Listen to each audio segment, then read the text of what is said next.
Hello दोस्तों, आज हम एक्सप्लेन करेंगे world of immortal novel Hindi में। चैनल को सब्सक्राइब करना मत भूलना। अध्याय 56 5वीं खगोलीय परत तक सफलता। जंगल में मौजूद कुछ लोगों ने जियाओ चेन को पहचाना। उन्होंने उसे घेर लिया और उसे ये खबर बताई। जियाओ चेन ने बिना सोचे समझे कहा, मैं उस बेशर्म गठबंधन से लड़ने से इनकार करता हूँ। जियाओ चेन जल्दी से वहाँ से निकल गया, कुछ पीछा करने वालों को पीछे छोड़ दिया और पश्चिम की ओर भागा, अपने गुप्त प्रशिक्षण स्थल पर वापस। के बर्फ सफेद पोम में लिपटा हुआ था और फूलों और पौधों के बीच सो रहा था। दिव्य अंकुर उसके ठीक बगल में फूलों के गुच्छे के बीच जड़ जमाए हुए है। अंकुर पर 7 रंगों की चमक बनी हुई है। इसने बालों वाले के आलस्य को इसके विपरीत स्थापित कर दिया। तीनों कंकाल गुफा में चुपचाप ध्यान कर रहे हैं। माथे पर कमल का चिन्ह एक शानदार चमक के साथ चमक रहा है। जियाओ चेन ने उन्हें परेशान नहीं किया। वो घाटी के विशाल और खाली क्षेत्र में खुद ही कुछ नक्काशी कर रहा है। उसने ड्रैगन द्वीप के बाहरी क्षेत्र का स्थलाकृतिक मानचित्र जमीन पर उकेरा। अत्याचारी ड्रैगन का क्षेत्र, तानाशाह ड्रैगन का समुद्र तट, हाथियों की ड्रेको की घाटी, इन क्षेत्रों में किसी को भी दुष्ट ड्रैगन को उकसाना नहीं चाहिए। इसके तुरंत बाद उन्होंने मौत के दलदल को शामिल किया। दलदल के भीतर एक मरे हुए सम्राट है। ये भी कोई राक्षस नहीं है जिसे वो भड़का सकता है। उसके बाद उन्होंने ट्रेंट की घाटी को भी शामिल किया। उस घाटी की गहराई में एक बूढ़ा ट्रेंट है जो पहले से ही मानव जाति में विकसित हो चुका है। वो एक शातिर ड्रैगन जितना शक्तिशाली प्राणी है। यह कोई ऐसा व्यक्ति नहीं है जिसे वो भड़का सके। ये ड्रैगन द्वीप के बाहरी क्षेत्र में कुछ प्रतिबंधित क्षेत्र हैं जिनका किसी को अपमान नहीं करना चाहिए और दर्जनों गठबंधन इन क्षेत्रों के बीच ही वितरित किए गए हैं। कोई भी द्वीप की गहराई में प्रवेश नहीं कर पाया है। जियो चेन ने लंबे समय तक शांति से विचार किया। ड्रैगन द्वीप खतरों और चुनौतियों से भरा हुआ है, लेकिन ये सभी प्रकार के अवसरों से भी भरा हुआ है। शायद उसे द्वीप की गहराई में जाना चाहिए। शायद वो अधिक ड्रैगन अंडे प्राप्त कर सकता है। शायद उसे एक गठबंधन स्थापित करना चाहिए और विशेषज्ञों का एक समूह इकट्ठा करना चाहिए। शायद जियो चेन ने जीवन की मीठी ओस का क्रिस्टलीकरण लाया जिसे उसने घाटी में छिपाया था। उसकी हथेली के चारों ओर एक शानदार जीवन ऊर्जा प्रसारित हुई। चमकदार स्पष्ट क्रिस्टल में जीवन सार की अंतहीन मात्रा है। उसने मूल रूप से इसे जीवन रक्षक वस्तु के रूप में रखने की योजना बनाई थी। अगर वो इसे गंभीर चोट लगने के बाद इस्तेमाल करता है तो इसका अचानक प्रभाव पड़ना निश्चित है, लेकिन अब उसे लगता है कि उसे इसे जल्द से जल्द आत्मसात करना चाहिए और अपनी ताकत बढ़ानी चाहिए। खतरों से भरे ड्रैगन द्वीप पर केवल ताकत ही सब कुछ निर्धारित कर सकती है।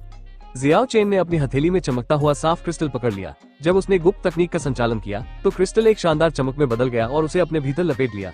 एक के बाद एक शानदार जीवन ऊर्जा उसके शरीर में समा गई। ये सबसे शुद्ध जीवन ऊर्जा है। अशुद्धता का एक निशान भी नहीं पाया जा सकता था। यह उसके शरीर के साथ पानी और दूध की तरह घुल मिल गया। दूर से देखने पर उसकी आकृति चमकदार दिव्य चमक में डूबी हुई थी। चमकती हुई चमक ने घाटी के भीतर आध्यात्मिक आभा को तीव्रता से उतार चढ़ाव किया। के गहरी नींद से जाग गया था। वो उत्सुकता से यहाँ भागा और बार बार जियाओ चेन के चारों ओर घूमता रहा। तीनों कंकाल दूर की गुफा से बाहर निकले। वे भी जियाओ चेन के सामने आ गए जो बहुरंगी चमक में डूबा हुआ था। सूरज के पश्चिम में अस्त होने के बाद से ये तब तक जारी रहा जब तक कि पूरा आकाश चमकते सितारों से भर नहीं गया और फिर यह आधी रात तक जारी रहा। जियाओ चेन का शरीर लगातार चमकीली चमक से घिरा हुआ था। के बार बार जम्हाई लेता। उसने अपना गोल मटोल छोटा शरीर घुमाया और फूलों और पौधों के बीच सिमट कर फिर से गहरी नींद में सो गया। तीनों कंकाल आसपास बैठे थे और चुपचाप ध्यान कर रहे थे। ऐसा लग रहा था कि वे जियाओ चेन की रखवाली कर रहे हैं। रात के उत्तरार्ध तक ही जियो चेन के शरीर के बाहर की सारी दिव्य चमक समाप्त हो गई। चमकती हुई तारों की रोशनी और चांदनी पानी की तरह धुंधली थी। जबरदस्त जीवन ऊर्जा एक बार फिर से वंचित हो गई। इसका अधिकांश हिस्सा जियाओ चेन के बाएं कंधे पर शोल्डर वेल AQ-1 में इकट्ठा हो गया। उसने धीरे धीरे कुछ करने की कोशिश की। उसने महसूस किया कि जीवन ऊर्जा वास्तव में शुरुआत में उसके मांस और आंतरिक अंगों में इकट्ठा हुई थी। इसलिए उसने क्रिस्टल के जितना संभव हो सके उतने सार को अवशोषित करने के लिए पूरी ताकत से गुप्त तकनीक का संचालन किया। बस इतना ही। गुप्त तकनीक की गति तेज और तेज होती गई जब तक कि उसने अंततः उस पर नियंत्रण खो नहीं दिया। बायां शोल्डर वेल AQ-1 एक अथाह गड्ढे की तरह है। ये स्वचालित रूप से जीवन सार की एक बड़ी मात्रा से वंचित है। अंत में अधिकांश जीवन सार शोल्डर वेल AQ-1 में समाप्त हो गया। सार शानदार चमक के एक कण में संघनित हो गया। बायां शोल्डर वेल AQ-1 दिव्य हो गया था।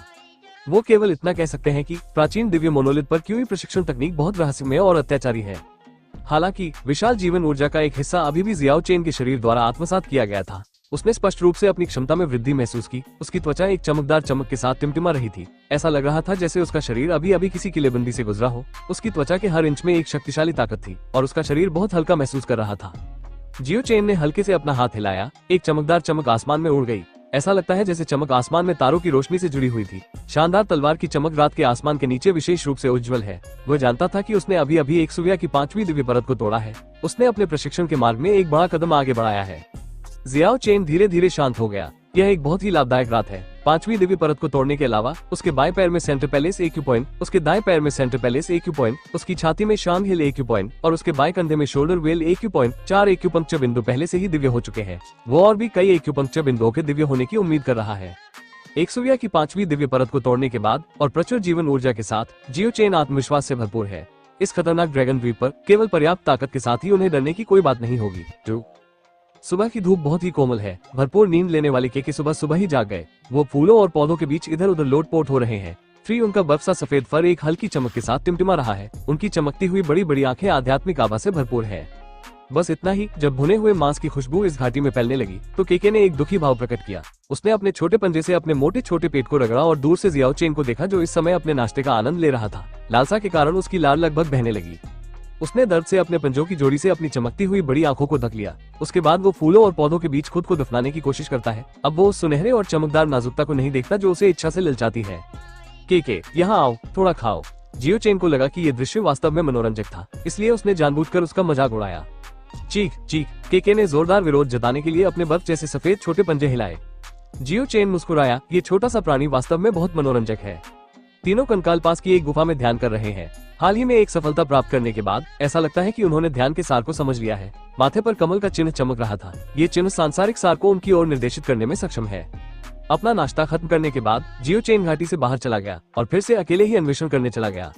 घने प्राचीन जंगल से गुजरते हुए जियाओ चेन एक बार फिर धर्म गठबंधन में पहुंच गया। खूबसूरत पर्वत श्रृंखला के ऊपर पेड़ों के घर, सुबह का सूरज, ताजे फूल और सुबह की ओस, सब कुछ सामंजस्य में है। केवल इतना ही कि दो युवा भिक्षुओं को भुना हुआ बकरा पैर खाते हुए देखने के बाद पहले वाली भावना कुछ ही देर में गायब हो गई। जियो चेन के हैरान करने वाले हाव भाव को देखकर बौद्ध यीजेन और बौद्ध यीची दिल खोलकर हंस पड़े। यीजेन ने कहा, अमर लोगों की दुनिया नश्वर दुनिया से अलग है। तुम्हें पहले ही यह समझ लेना चाहिए था। भले ही हम बौद्ध हैं, लेकिन हम एक साधारण व्यक्ति से इतने अलग नहीं हैं। अमर लोगों की दुनिया में हम अपने पंथ से ज्यादा प्रशिक्षण को महत्व देते हैं। जियो चेन ने सिर हिलाया और वो एक भी शब्द कहे बिना हंस पड़ा। जब दो युवा भिक्षुओं ने पास के स्वच्छ झरने में अपने हाथ धोए तो उन्होंने लोगों को फिर से एक दिव्य अनुभूति दी। दोनों ने शायद ही कोई दिखावा किया हो। ऐसा लगता है कि सब कुछ उनके दिल से निकला है। वे बिना किसी आशंका के मांस खा रहे हैं और खुले तौर पर कह रहे हैं कि उनके पंथ का उनके लिए कोई मतलब नहीं है। शायद ये पहले से ही अपने आप में किसी तरह का ध्यान है। अध्याय 57 बदला लेने वाला वन बौद्ध यीजेन ने कहा, कल रात मेरी यान किंग चेन के साथ मीटिंग थी। जब भी मैंने वान जीफेंग और लियू यू के बारे में बात करने की कोशिश की तो वो किसी न किसी कारण से कुशलतापूर्वक विषय को बदल देती थी। उसने मुझे समझाने का मौका भी नहीं दिया। क्या ऐसा है? जियो चेन के मन में कुछ विचार था, इसलिए उसने कहा, ऐसा लगता है कि वो पहले से ही जानती है। वो नहीं चाहती थी कि तुम बीच में फंस जाओ। शायद ऐसा ही हो, लेकिन जब हमने आपके बारे में बात की तो उसने कोई अत्यधिक शत्रुता नहीं दिखाई। वो बहुत सामान्य लग रही थी। अभी हम निश्चित नहीं हो सकते कि वो आपके खिलाफ कोई कदम उठाने की योजना बना रही है या नहीं। सब कुछ बहुत सूक्ष्म है। भाई यीजेन को बहुत बहुत धन्यवाद। मुझे पहले से ही पता है। वर्तमान समय में ड्रैगन द्वीप पर स्थिति बहुत जटिल है। कई चीजों को देखने और प्रतीक्षा करने की आवश्यकता है। जियो चेन और यीजेन भी मूर्ख नहीं है। कई बातें खुलकर कहने की जरूरत नहीं है। दूर एक पेड़ के घर में एक मानव आकृति झूम रही है। वो धर्म गठबंधन का सदस्य है। कोई जंगल में प्रशिक्षण ले रहा है। बौद्ध यीची को कुछ याद आ गया और उसने जियाओ चेन को चेतावनी दी, आपको सावधान रहना होगा। एक गठबंधन है जो आपको चुनौती देना चाहता है। वे बहुत पागल लगते हैं। कौन सा गठबंधन? जियो चेन ने कल इसके बारे में सुना था, लेकिन उसने यह नहीं पूछा कि लोगों का कौन सा समूह। The Avenger? क्या बदला लेने वाला? जियो चेन कुछ हैरान हुआ। क्या वे उससे बदला लेना चाह रहे थे? वो खुद को ये पूछे बिना नहीं रह सका। उनका संस्थापक कौन है? ऐसा लगता है कि उसका नाम गुल वो है। वो एक हाथ वाला आदमी है, बौद्ध यीची ने कहा। ये वास्तव में वही है। जब जियो चेन ने गठबंधन का नाम सुना तो उसे पहले से ही लग रहा था कि यह गुल वो हो सकता है। फ्री। पिछली बार मौत के दलदल में लड़ाई के दौरान जियाओ चेन ने भागने से ठीक पहले गुलुओ की एक भुजा काटने के लिए तलवार फेंकी थी। उसे गंभीर चोट लगी थी। फिर भी वो 3 दिनों के बड़े पर्च के दौरान अच्छे स्वास्थ्य के साथ जीवित रहने में सक्षम था। अब उसने एक गठबंधन भी स्थापित किया है जिसे द एवेंजर कहा जाता है, जो अपने भालों को उस पर तानता है। क्या मैं पूछ सकता हूँ कि क्या यहाँ मौजूद दोनों भाइयों को पता है कि गठबंधन कितना शक्तिशाली है? क्या उनके बीच कोई अविश्वसनीय व्यक्ति है? बगल में बैठे बौद्ध यीजेन ने अपने दिमाग के पिछले हिस्से से जानकारी को याद किया और कहा, संस्थापक गुलुओ के पास एक सूर्य की तीसरी दिव्य परत के बराबर की क्षमता है, लेकिन एक हाथ की कमी के कारण उसकी वास्तविक क्षमता बराबर नहीं हो सकती है। इसके अलावा साइकिक लीलिन फैंग और स्पेल मास्टर कार्टर एक सूर्य की तीसरी दिव्य परत के विशेषज्ञ हैं। बाकी 7 की बात करें तो उनमें से 3 बमुश्किल एक सूर्य के स्तर पर हैं। उनमें से 2 एक सूर्य की पहली दिव्य परत पर हैं और बाकी 2 एक सूर्य की दूसरी दिव्य परत पर हैं। गुलुओ को छोड़कर एक सूर्य की तीसरी दिव्य परत में वास्तव में 2 विशेषज्ञ हैं। ये वास्तव में एक बहुत शक्तिशाली सैन्य शक्ति है। उसी समय जियो चेन को कुछ आश्चर्य हुआ। लोग उसके अधीन काम करने के लिए कैसे तैयार हो सकते हैं? गुलू पहले से ही विकलांग है। तीसरी दिव्य परत के वे 2 विशेषज्ञ उसके द्वारा स्थापित गठबंधन में शामिल होने के लिए क्यों तैयार होंगे? और अगर गुलू बदला लेना चाहता है तो उन लोगों के पास इसमें शामिल होने का कोई कारण नहीं है। यीजेन ने हंसते हुए कहा, एवेंजर एक अस्थायी गठबंधन है। साइकिकली लिन फैंग ट्रेंट की घाटी से आते हैं। स्पेल मास्टर कार्टर यालोडे द्वारा स्थापित नेचर एलायंस से आते हैं। इन दोनों के अपने पूर्व गठबंधन से हटने के बाद वे अस्थायी रूप से एवेंजर में शामिल हो गए। सब कुछ समझना बहुत आसान है। एवेंजर की स्थापना जियो चेन को अपना लक्ष्य बनाकर की गई थी। उन 2 विशेषज्ञों को वहां स्थानांतरित कर दिया गया था। जियो चेन ने गंभीरता से सोचना शुरू कर दिया। वो पहले से ही एक्सोविया की 5वीं दिव्य परत पर है। क्या वो एक बार के लिए पागल हो सकता है? अगर वो एक ही चाल में एक गठबंधन से छुटकारा पा सकता है तो उसका प्रभाव अनिवार्य रूप से तेजी से बढ़ेगा। अगर वो भविष्य में एक गठबंधन स्थापित करना चाहता है तो वो निश्चित रूप से सच्चे विशेषज्ञों के एक समूह को आकर्षित करेगा। इस तरह उसके पास आखिरकार एक शक्तिशाली सैन्य बल होगा। तुम क्या सोच रहे हो? क्या तुम जोखिम उठाने जा रहे हो? ऐसा लगता है जैसे बौद्ध येजेन समझ गया था कि वो क्या सोच रहा था। मैं वास्तव में इसे आजमाना चाहता हूँ, अपनी ताकत स्थापित करने के लिए एक लड़ाई, अन्यथा लोग हमेशा मेरे लिए परेशानी खड़ी करने आएंगे। जियो चेन ने इस तरह से समझाया। भले ही उसके दिल में गठबंधन स्थापित करने का इरादा है, लेकिन वो अभी इसे प्रकट नहीं करना चाहता था। आप एक साथ 10 विशेषज्ञों का सामना करने जा रहे हैं, ये बहुत जोखिम भरा है। आपके पास मना करने का अधिकार है। बौद्ध येची ने भी उसे हतोत्साहित किया। नहीं, मैं अपना मौका लूंगा। जियो चेन ने अपना मन बना लिया है। बदला लेने वाला और जियो चेन लड़ेंगे। जियो चेन अकेले ही गठबंधन को चुनौती देगा। ये खबर बिजली की गति से फैली। इस खबर ने अराजकता के भंवर को जन्म दिया। इसने इस क्षेत्र के सभी चिकित्सकों का ध्यान आकर्षित किया। खबर मिलते ही दूर दूर से कई गठबंधन भी तेज गति से यहाँ पहुंचे। आखिरकार ये वास्तव में बहुत आश्चर्यजनक है, एक गठबंधन को चुनौती देने के लिए एक व्यक्ति की ताकत पर भरोसा करना। अगर ऐसा इसलिए नहीं है क्योंकि उसे अपनी ताकत पर भरोसा है, तो वो एक अभिमानी पागल है। चौंकाने वाली खबर जल्दी से कई गठबंधनों में फैल गई। इस ड्रैगन द्वीप पर किसी के लिए भी जियो चेन का नाम याद न रखना असंभव है। गु लुओ आखिरकार प्रकट हुआ। उसके पास केवल एक बायां हाथ बचा है। उसका रंग कुछ पीला है। उसकी निगाहें पहले से कहीं ज्यादा उदास है। उसका हाव भाव अतुलनीय रूप से ठंडा है। उसके पीछे 9 लोग चल रहे हैं। उनमें से 2 लोग बाकियों से बिल्कुल अलग हैं। वे गु लुओ को तुच्छ समझते थे। जो लोग अंदर की कहानी जानते हैं वे आसानी से अनुमान लगा सकते हैं कि वे दोनों वास्तव में साइकिकली लिंक फैंग और स्पेल मास्टर काटे हैं। वे क्रमशः ट्रेंड वैली और नेचर अलायंस से हैं। वे द एवेंजर के अस्थायी सदस्य हैं। कुछ ही देर बाद जियो चेन भी प्रकट हुआ। वो जरा भी घबराया हुआ नहीं लग रहा था। कई विशेषज्ञों की चौकस निगाहों के सामने वो गु लुओ और बाकी लोगों के सामने ऐसे चला जैसे वो बगीचे में टहल रहा हो। वर्तमान में ड्रैगन द्वीप पर अधिकांश लोग 20 वर्ष की आयु के आसपास के युवा हैं। उनमें सुंदर महिलाओं की कमी नहीं है, यहाँ तक कि कुछ में अद्वितीय प्रतिभा है और वे बेहद खूबसूरत हैं। अभी कम से कम 20 गठबंधन निर्धारित स्थान पर पहुंच चुके हैं। यहाँ 200 से कम लोग नहीं हैं। ड्रैगन द्वीप की पूरी आबादी का लगभग 1/3 हिस्सा आ चुका है। यहाँ आने वाले लोगों की संख्या और भी अधिक है। तो वो जियाओ चेन है। मैंने उसका नाम अक्सर सुना है। ये ड्रैगन द्वीप की सेलिब्रिटी है। मैं अंततः इस पागल आदमी से मिला। यह आदमी वास्तव में पागल है। वो अकेले ही गठबंधन को चुनौती देने की हिम्मत करता है। लंबा और वीर, वो काफी सुंदर दिखता है। उस पर घूरना बंद करो।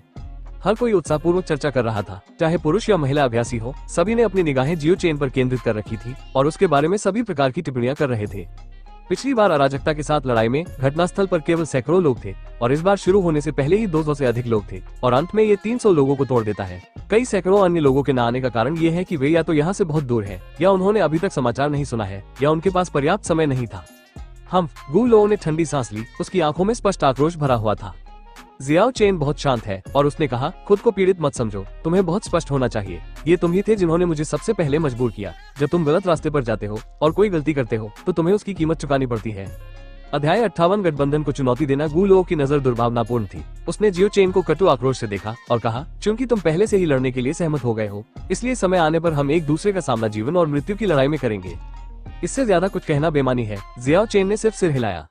उसके बाद उसे लगा जैसे उसने कुछ सोचा है और कहा, मैं 10 लोगों का अकेले सामना कर रहा हूँ। मेरे लिए आप सभी से सीधा टकराव करना असंभव है। अगर हम पूरे ड्रैगन द्वीप को युद्ध क्षेत्र बना देते हैं तो युद्ध का मैदान थोड़ा बड़ा लगता है। क्या ये ठीक रहेगा? चलो थोड़ा समझौता करते हैं और युद्ध शुरू करने के लिए एक बंद घाटी चुनते हैं। तुम क्या सोचते हो? हालांकि केवल भगवान ही जानता है कि क्या उसके पास वास्तव में उनका सामना करने की हिम्मत नहीं है।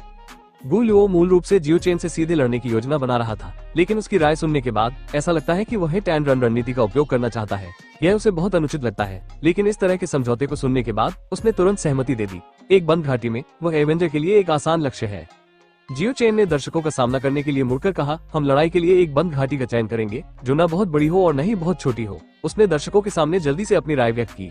ड्रैगन द्वीप के भीतर पर्वत श्रृंखला ऊपर नीचे होती रही। घाटी की कोई कमी नहीं है। उन्होंने जल्दी ही एक उपयुक्त स्थान ढूंढ लिया। घाटी के भीतर क्षैतिज और ऊर्ध्वाधर लंबाई लगभग 3 से 4 मील है। घने जंगल ने पूरी घाटी को ढंक लिया। ये जीवन शक्ति से भरपूर है। यहाँ जीवन और मृत्यु की लड़ाई लड़ने के लिए यह एक बहुत अच्छी जगह है। कई गठबंधनों ने इस घाटी को इसलिए चुना क्योंकि पेड़ों पर बहुत भीड़ नहीं है। वे जंगल के पेड़ों की वजह से एक दिलचस्प लड़ाई को मिस नहीं करना चाहते। घाटी के ऊपर खड़े होकर वे अंदर होने वाली हर चीज को देख सकते हैं। हालांकि यह जियाओ चेन के लिए थोड़ा अनुचित है, जो बेपरवाह होकर लड़ना नहीं चाहता था। आखिरकार एक उचित इलाके द्वारा प्रदान किया गया कवर एक व्यक्ति के लिए अधिक महत्वपूर्ण है। आखिरकार लड़ाई शुरू हो गई। जियो चेन के प्रदर्शन ने सभी को हैरान कर दिया। उसने गुरिल्ला युद्ध की रणनीति नहीं अपनाई, बल्कि जैसे ही लड़ाई शुरू हुई वो गु लुओ और बाकी लोगों की ओर दौड़ पड़ा। वर्तमान में जियाओ चेन का शरीर एक उज्जवल दिव्य चमक से घिरा हुआ है जो एक ओब्रजवाला की तरह लग रहा था। उसका पूरा व्यक्तित्व एक अपमानजनक युद्ध के इरादे से भरा हुआ है। जानलेवा आभा पूरे जंगल में व्याप्त थी। पेड़ की पत्तियां एक अदृश्य जानलेवा आभा से तबाह हो गई थी और एक के बाद एक मुरझा गई थी। जहाँ तक आंखें देख सकती थी, हरे पत्ते धीरे धीरे गिर रहे थे। एक शक्तिशाली डराने वाला माहौल, ऐसा दृश्य जो लोगों की इच्छा शक्ति को चकनाचूर कर देता है। दोनों पक्ष एक दूसरे से भिड़ गए। जब वे अभी भी कुछ मीटर की दूरी पर थे, जियाओ चेन ने दोनों हाथों को ब्लेड की तरह हिंसक रूप से लहराया। दो अतुलनीय रूप से तीखे बिंदु हवा में चमकते इंद्रधनुषी प्रकाश की तरह कट गए। उस पल में ये द एवेंजर के एक सदस्य की गर्दन को पार कर गया। सिर आसमान में ऊंचा उठ गया। ये शरीर से 10 मीटर दूर उड़ गया। खून की धार 3 मीटर तक उछली। बिल्कुल चौंकाने वाला। जैसे ही जियो चेन उनके पास पहुंचा, उसने उनके समूह में से एक विशेषज्ञ को तुरंत मार डाला। वो एक अजय वन दानव भगवान की तरह था। उसके लंबे काले बाल हवा के साथ लहरा रहे थे और उन्माद में नाच रहे थे। गु लुओ, साइकिक ली लिंग फैंग और स्पेल मास्टर कार्ट ने लगातार अपने हमले शुरू किए। हत्या के इरादे से भरी ऊर्जा की एक अंतहीन धारा को एक के बाद एक अंजाम दिया गया। उनका लक्ष्य निस्संदेह जियो चेन है। उसने अपनी मूल स्थिति में एक प्रतिरूप छोड़ा और एक पल में गायब हो गया। उसके बाद उसने दूसरी तरफ से एक चमकदार चमक के साथ उन पर घात लगाया। एक पल में जंगल के पेड़ों का एक विस्तृत विस्तार नष्ट हो गया। भयानक चमक ने उस क्षेत्र को जलमग्न कर दिया था। एक सूर्य की 5वीं दिव्य परत, यह एक जबरदस्त प्रभुत्व है। ये जियो चेन को युद्ध देवता की तरह भयानक बनाता है। गु लुओ की पार्टी में सबसे आगे की स्थिति में बैठे 2 विशेषज्ञ खून की उल्टी करते हैं और हारकर पीछे हट जाते हैं। उनमें से एक के 5 कदम पीछे हटते ही उसका पूरा शरीर अचानक टुकड़ों में बन गया। वो उसी क्षण गिर पड़ा। जहाँ तक दूसरे व्यक्ति की बात है, तो 7 कदम पीछे हटने के बाद उसका भी यही हश्र हुआ। मरने के बाद भी उनकी आंखें डरी हुई थी। सब कुछ बहुत जल्दी हुआ। लड़ाई अभी शुरू ही हुई है और गु लुओ की पार्टी ने पहले ही 3 लोगों को खो दिया है। यह एक भयानक परिणाम है। एक व्यक्ति गठबंधन के साथ लड़ाई कर रहा है और वो वास्तव में सभी पर हावी होने में सक्षम है। घाटी के शीर्ष पर हंगामा मच गया। हर कोई बहुत हैरान था। जियो चेन व्यवहारिक रूप से एक हत्या मशीन है। उसके पास अत्यधिक ताकत थी। घाटी के भीतर जियाओ चेन ने अपनी शक्ति को नियंत्रित किया और बहुत स्वाभाविक रूप से 4थी दिव्य परत तक शक्ति का प्रदर्शन किया। लगभग किसी ने भी इस तरह के शक्ति परिवर्तन की खोज नहीं की, क्योंकि जियाओ चेन हमेशा से ही एक सूर्य की 4थी दिव्य परत तक ही शक्ति का उपयोग कर रहा था। सब लोग एक साथ इकट्ठा हो जाओ, अलग मत हो, गु लुओ ने जोर से चिल्लाया। इस समय उसे अपनी रीढ़ से ठंडा पसीना बहता हुआ महसूस हुआ। जियो चेन बहुत भयानक है। लड़ाई के लिए घाटी चुनना उसकी साजिश का हिस्सा था। कौन कहता है कि जियाओ चेन उनका सामना करने से डरता है? उसने घाटी में लड़ने का कारण इसलिए चुना क्योंकि उसे डर है कि गु लुओ और बाकी लोग उसकी असली ताकत उजागर होने के बाद डर के कारण भाग जाएंगे। फिलहाल घाटी के ऊपर मौजूद दर्शकों ने अनुमान लगाया कि जियाओ चेन ने यहाँ लड़ने का विकल्प क्यों चुना। ये वास्तव में मामला है। जियो चेन के पास 5वें दिव्य परत की ताकत थी। वो इस गठबंधन से बिल्कुल भी नहीं डरता। हालांकि उसने इस समय केवल 4थे दिव्य परत की ताकत का खुलासा किया। वो इसे गुप्त रखना चाहता था ताकि वो अपने प्रतिद्वंद्वी को सही समय पर सुखद आश्चर्य दे सके।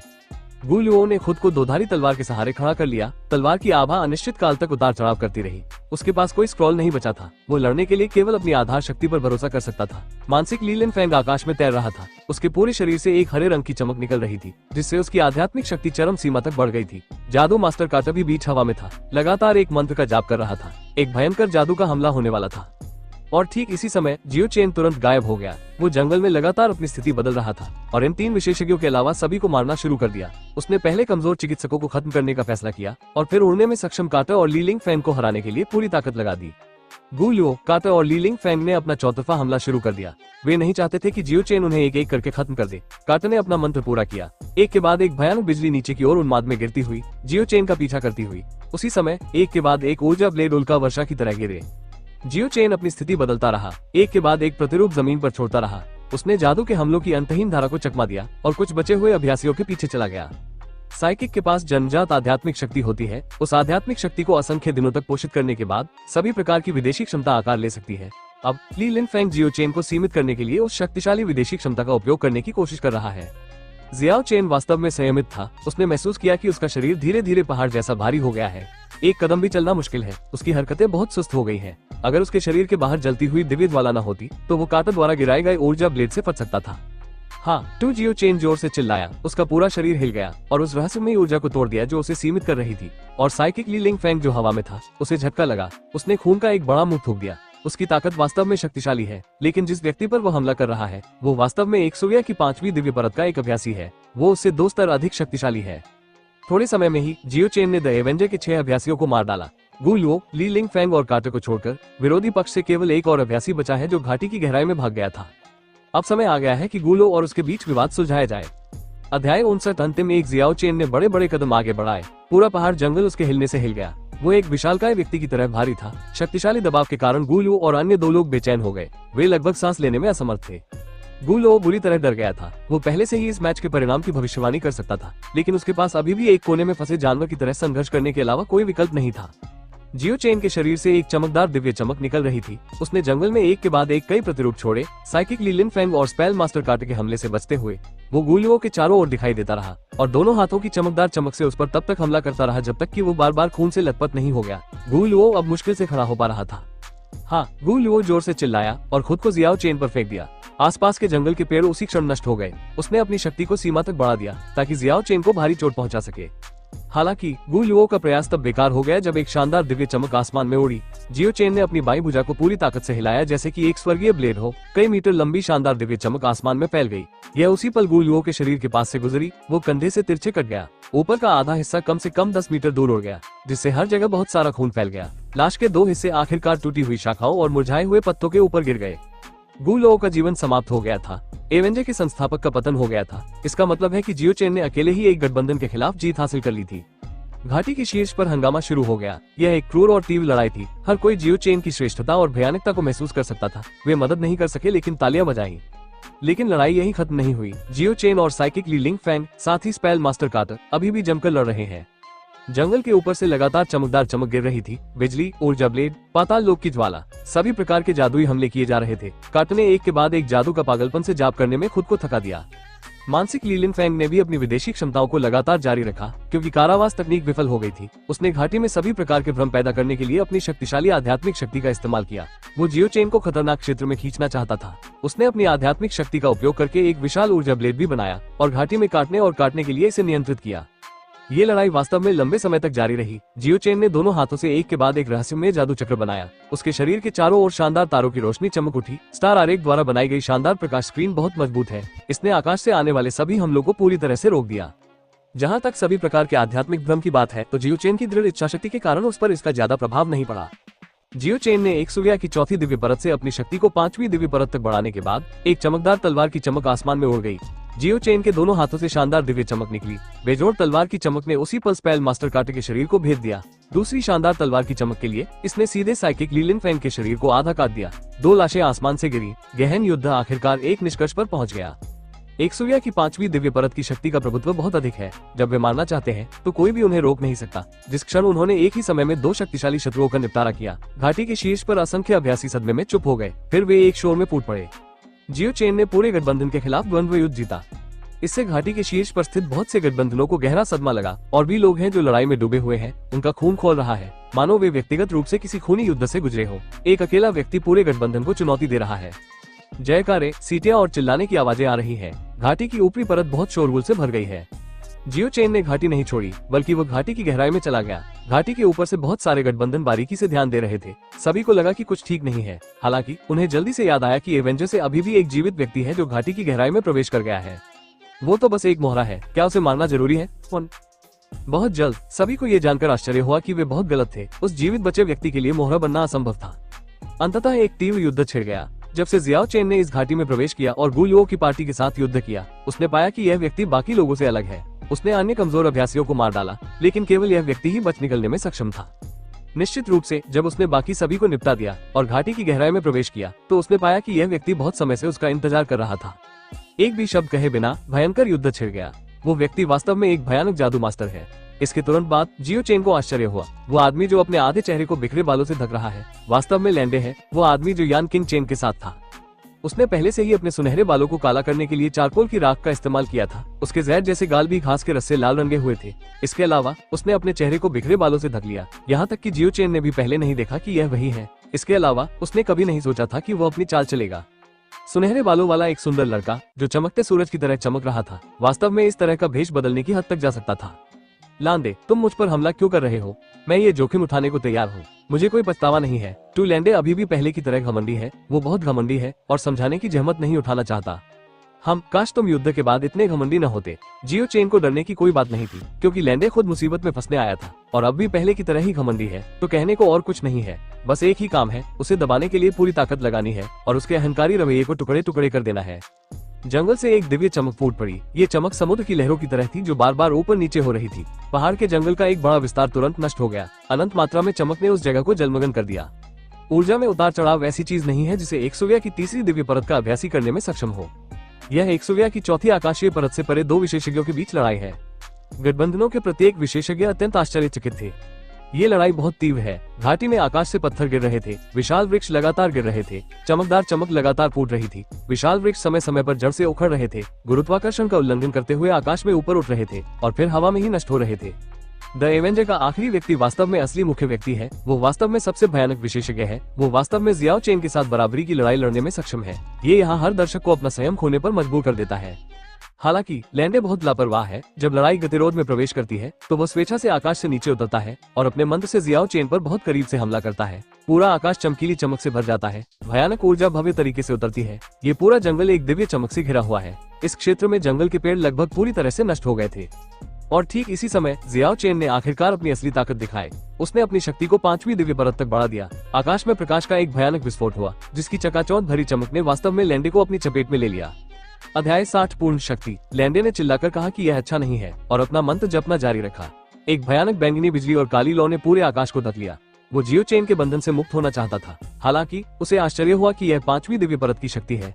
इसने लगातार उसकी चौथी दिव्य परत की जादुई शक्ति को दबा दिया। इसमें एक जबरदस्त प्रभुत्व था। स्पेल मास्टर के संबंध में मार्शल आर्टिस्ट द्वारा पकड़े जाने पर बहुत बुरा लगता है। उनकी नजदीकी लड़ाई की क्षमता बहुत कम है। उनका शारीरिक शरीर मार्शल आर्टिस्ट की तुलना में बहुत कमजोर है। दूर से हमला करना उनकी सबसे अच्छी हमला शैली है। 1 लैंडे मरना नहीं चाहता। उसे पता था कि जियो चेन बहुत क्रूर है। जब उसने अपना हमला किया था, अभी वो अपनी जीवन शक्ति का उपभोग करने के अलावा कुछ नहीं कर सकता था ताकि जीवन रक्षक मंत्र का जाप कर सके। दिव्य कवच, मेरी रक्षा करो। लैंडे के शरीर से चमकदार चमक फूट पड़ी। ये चमकदार चमक एक दिव्य कवच में परिवर्तित हो गई, जिसने उसके पूरे शरीर को ढक लिया तथा उसे किसी भी नुकसान से बचा लिया। उसी समय जियो चेन ने उसे जमीन पर गिरा दिया। सबसे चरम तरीके से उसने एक राउंडहाउस किक का प्रदर्शन किया और उसके सिर पर जोरदार लात मारी। भले ही वो दिव्य कवच से सुरक्षित था, फिर भी लैंडे ने एक दर्दनाक कराह निकाली। उसे भयंकर राउंडहाउस किक ने 10 मीटर दूर लुढ़का दिया। इससे लैंडे को थोड़ा चक्कर आया। वो लगभग टूटी हुई शाखाओं और मुरझाए हुए पत्तों के बीच गिर गया। उसे आसमान में उड़ने का मौका न देते हुए जियाओ चेन ने खाली आसमान पर कदम रखा और फिर ड्रॉप किक से हमला किया। उसने लैंडे को सीधे जमीन पर पटक दिया। फिर जियाओ चेन ने अपनी पूरी ताकत लगाकर उसके पेट पर दबाव डाला और उसे तब तक लात मारी जब तक वो जमीन पर लुढ़क नहीं गया। लातों से दिव्य कवच लगभग टूट गया। प्रकाश ऊर्जा हिंसक रूप से टिमटिमाने लगी। लैंडे को लगा जैसे उसकी 2 पसलियां टूट गई हो। दर्द के कारण वो लगभग चीखने लगा। एक राजसी सुनहरे बालों वाला सुंदर लड़का जिसकी ताकत बराबर थी, उसके साथ पहले कभी ऐसा व्यवहार नहीं किया गया था। यह अब कोई मुकाबला नहीं है। यह व्यवहारिक रूप से एक तरफा पिटाई है। यह उसके लिए बहुत बड़ा अपमान है। जियो चेन पागल हो रहा है। उसके पूरे शरीर पर एक भयानक चमक छाई हुई है। उसके लंबे बाल उन्मादपूर्ण ढंग से नाच रहे हैं। वो एक शक्तिशाली आभा छोड़ रहा है। उसने एक हाथ से लैंडे को जमीन से ऊपर खींच लिया। उसके बाद एक स्ट्रेट पंच, हुक पंच, फिन पंच, स्लैशिंग पंच, सीवर पंच, एक के बाद एक भयंकर कॉम्बो अटैक का एक सेट हुआ। लैंडे को पहले ही 20 मीटर से ज्यादा दूर उड़ा दिया गया था। जियाओ चेन ने इस पूरी प्रक्रिया का बारीकी से पालन किया और अपने कॉम्बो अटैक को अंजाम दिया। अगर दिव्य कवच न होता तो लैंडे को बहुत पहले ही कुचल दिया जाता। यहाँ तक कि उसका मांस भी कीचड़ भरे खून में बदल सकता था। अगर ऐसा होता भी तो भी अतुलनीय रूप से शक्तिशाली बल ने हल्के कवच को भेदकर उसकी कम से कम 15 हड्डियां तोड़ दी। यह एक उन्मत्त पिटाई है। नहीं, ये तो पहले से ही साधारण पिटाई से आगे निकल चुका है। यह एक निर्दयी पिटाई है।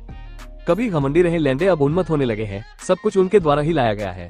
यह वही है जो जियाओ चेन की क्षमता का परीक्षण करना चाहता था, जिसका अंतिम परिणाम न केवल उसकी हार है बल्कि उसे बुरी तरह पीटा भी गया है।